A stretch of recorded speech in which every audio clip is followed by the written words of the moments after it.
Hey everyone, Grief here. I know the comment section is already typing.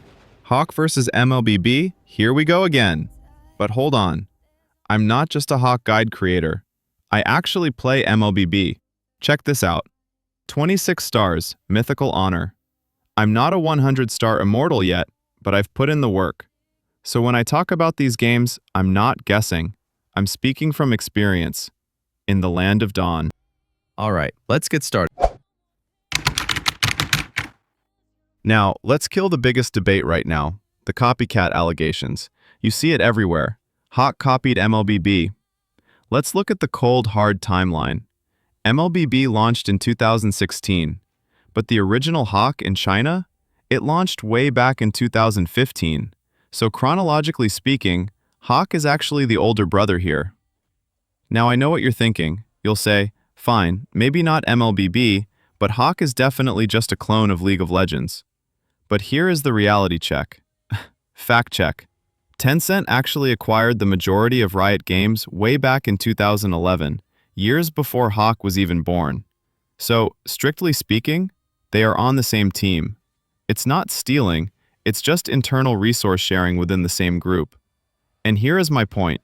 Why are we, the players, fighting a war that the companies aren't even fighting?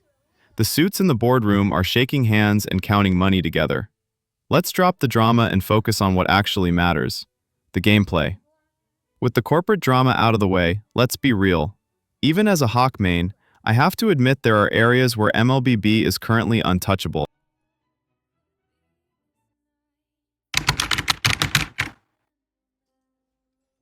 Point number 1.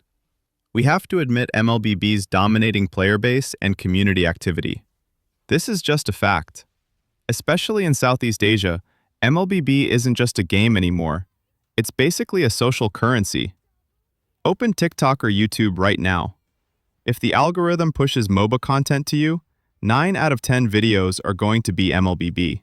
Whether it's Fanny Gods showing off their insane cable montages, Cho players doing those sweaty freestyle kick flicker combos, or just those hilarious rage moments and memes, the content ecosystem is just too rich.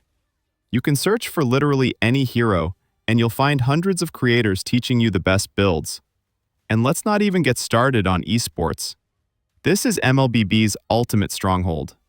The hype for MPL, Mobile Legends Professional League, is practically like the World Cup in some regions. Just look at the legendary teams we all know. Indonesia has the powerhouse A HOK and RRQ with their massive fan base.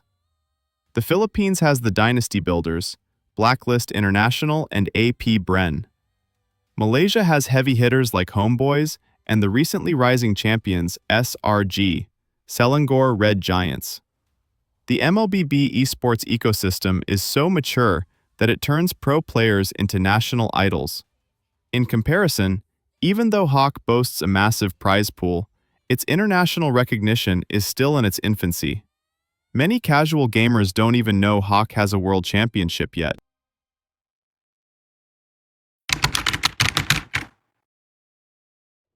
Point number 2 where MLBB absolutely wins is device accessibility. Or to put it simply, how friendly it is to potato phones. Guys, anyone who has played Genshin Impact or Hawk on max graphics knows. These games are basically benchmark tests for your phone. Yes, Hawk's graphics are stunning. The lighting, the water reflections, it looks like a console game. But the cost, it absolutely tortures your hardware. In comparison, MLBB is basically the Nokia 3310 of the MOBA world. The optimization is god tier. Even if you are using an Android phone from 3 or 4 years ago, or a budget device with only 3 GB or 4 GB of RAM, you can slap it on smooth settings and it still runs perfectly stable. Now, try that same phone on Hawk. The nightmare begins. Laning phase might be okay, but the moment a 5v5 teamfight starts and all those spell effects go off, your frame rate instantly drops from 60 to 30. It stops being a game and starts looking like a PowerPoint presentation. And after just 2 matches, the back of your phone gets hot enough to fry an egg. It literally turns into a hand warmer. Once your phone overheats and thermal throttles, Your gameplay gets choppy and your inputs lag, which is absolutely fatal in ranked. In regions where not everyone has the latest flagship phone, MLBB's low barrier to entry is king. After all, playable is always more important than pretty. If you can't even load the game, or if you can't move because of lag, what's the point of Ultra HD graphics? This extreme compatibility is exactly why MLBB allows so many more people to experience the MOBA genre. Point number 3, and this is the one that really spikes my blood pressure. Network latency and lag. I'm sure every MLBB player has been there. You're on a winning streak, your hands are hot, and then suddenly, the red Wi-Fi of death appears. The most hopeless part isn't the game freezing completely.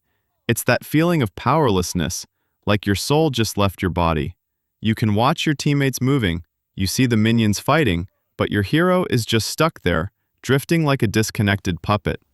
I'm frantically dragging the joystick, spamming my skills, but there is absolutely zero response on screen. By the time that damn reconnecting spinning wheel finally disappears, the screen goes gray, and I'm already back in the fountain, staring at a respawn timer. And what makes it even more tilting?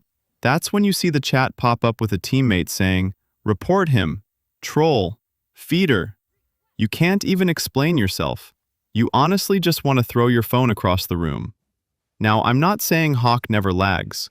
Every online game has fluctuations. But in my real experience, if MLBB gives me random ping spikes in 20 out of 100 matches, HOK might only do it in 10, or even fewer. HOK servers just feel more stable and reliable. At least in HOK, when I lose, it's because of a skill issue or bad positioning, not because the server woke up in a bad mood. Winning or losing is in my hands, not in my signal bars, and that makes all the difference. Point number 4, the game environment and tactical depth. Playing MLBB gives me one distinct vibe: brawling. It feels like a never-ending street fight. The map only spawns one core objective at a time, either the Lord or the Turtle. This means neither side has a choice. You are forced to clash and die for the single resource. Every time a boss spawns, it automatically triggers a 5v5 team fight. If you are a jungler main, the early game is exhausting. Teammates often don't care about the wave state, they don't care about the gold difference. It's just fight on sight, non-stop, until someone dies. HOK, by comparison, focuses way more on macro play. It feels more like a game of chess. On the HOK map, two major bosses often spawn simultaneously: the Overlord and the Tyrant. They provide completely different buffs. One summons a dragon, a vanguard, to help push towers, while the other boosts your team's damage and combat stats. This gives us huge tactical flexibility. If all 5 enemies go top lane to start the Overlord, we don't have to mindlessly rush in and feed. We can choose to poke and stall them. Or, we can avoid the fight entirely, rotate bottom, and take the Tyrant instead. This is what we call trading objectives, or cross-map trade, and it is the true charm of MOBA. And it is exactly because we have these choices that players are forced to communicate. In MLBB solo queue, everyone is basically a mute. Everyone just does their own thing. But in HOK, because we have to make decisions, I find myself actively shot calling. I'm constantly pinging, "Give up Overlord," "Attack Tyrant," or communicating with strangers about who should clear the side waves. Winning by using your brain and strategy, rather than just brute force, that is the feeling I prefer.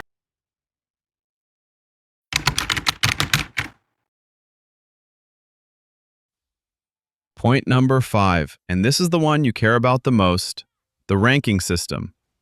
We all know how the MLBB system works. It relies on protection points.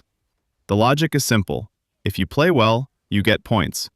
But the problem is, it is so slow.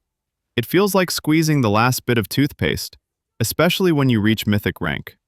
If you are unlucky enough to get matched with trolls, even if you sweat your life out and get the SVP, losing MVP with a 10 and 0 KDA, a loss is a loss. You still lose a star. The tiny consolation points the system gives you don't heal the pain. Honestly, Sometimes it feels like being in ELO jail. But HOK's bravery point system gave me a completely different vibe. It isn't just protection, it is compensation for skill. You get points after every match. If you played out of your mind, if you were the try-hard carry with a high score, the system dumps a massive amount of points on you. What does it feel like? It's like the system putting a hand on your shoulder saying, "Bro, that loss wasn't your fault. Here, take these points back." When these points fill up, they don't just save you from losing a star. If you win with a full bar, you actually get a bonus star. And if you are strong enough to hard carry the game and get an SS rating, you can literally get 2 stars in a single win. In MLBB, you work hard to carry heavy teammates, but you get the same reward as the ones who got carried. Just +1 star. HOK's logic makes way more sense. I am better than this rank, so I should rank up at Lightspeed and get out of this low elo fish pond. Now, some of you might ask, doesn't that mean HOK ranks are inflated? Is it too easy? Relax. HOK has a specific mode for the true elites, Peak Tournament. It unlocks once you hit Legend rank, and the rules are hardcore. Solo queue only. There are no pre-made teams or trios to boost you here. It is 100% individual skill. If Standard Ranked is about who can grind more, then Peak Tournament is the mirror of truth. Your peak score is the absolute proof of your skill, completely eliminating any boosted players. In HOK, the real masters speak through their peak score. This tiered design is honestly much smarter than MLBB's one-size-fits-all system.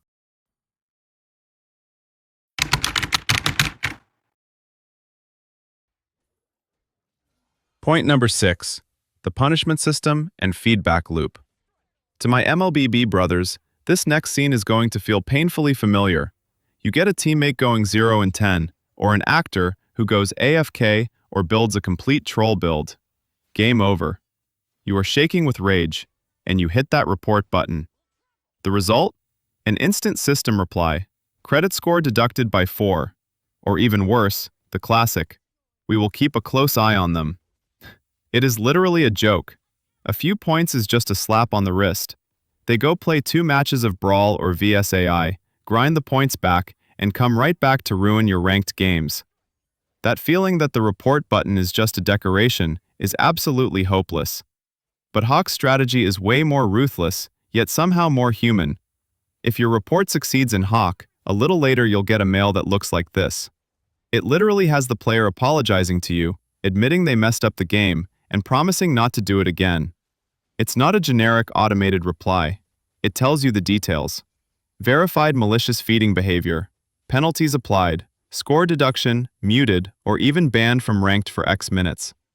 Now I know this email won't give me back the star I lost, but seeing that troll actually get banned, that feeling of justice served, heals at least 20% of my rage. HOK makes me feel like the developers are actually trying to clean up the gaming environment, rather than just brushing us off. Final point, and the one that hits your wallet directly. Skin quality and monetization. In this department, MLBB is basically a paywall. It is really not friendly to the F2P army, free-to-play players. Open the MLBB shop and almost every good-looking skin costs diamonds. Even worse, the limited skins are locked behind gacha events. You swipe your card, but you aren't guaranteed the skin. You just get fragments or tokens. That feeling of throwing money into a bottomless pit?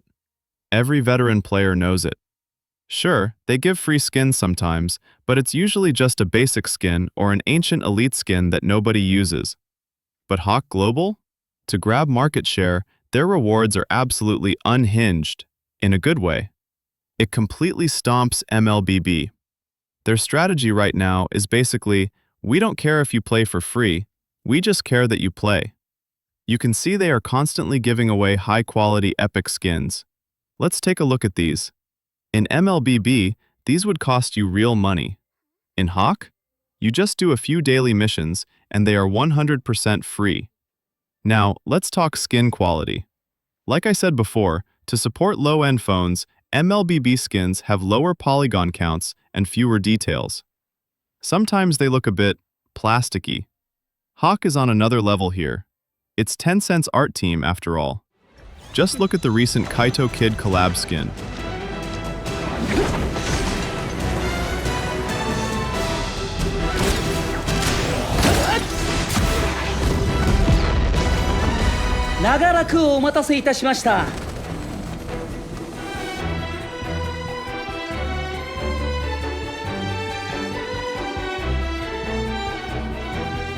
I'm obsessed with it. The camera work in the intro, the physics on that white cape, the playing card details and the skill effects. If this skin was an MLBB, it would definitely be a collector tier skin costing hundreds of dollars. But in HOK, it's just the standard. Finally, I know the two fan bases are always fighting online, but as a regular gamer, my take is, let them fight, let them war. As long as HOK and MLBB are fighting for our attention, they have to optimize servers, they have to give more freebies, and they have to improve quality. When they compete, we are the winners, no doubt about it.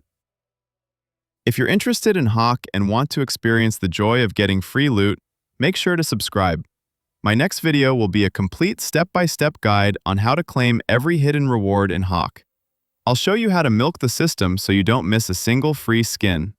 I'll also be making the most detailed beginner guides for HOK. Subscribe to my channel Griff HOK. See you in the next one.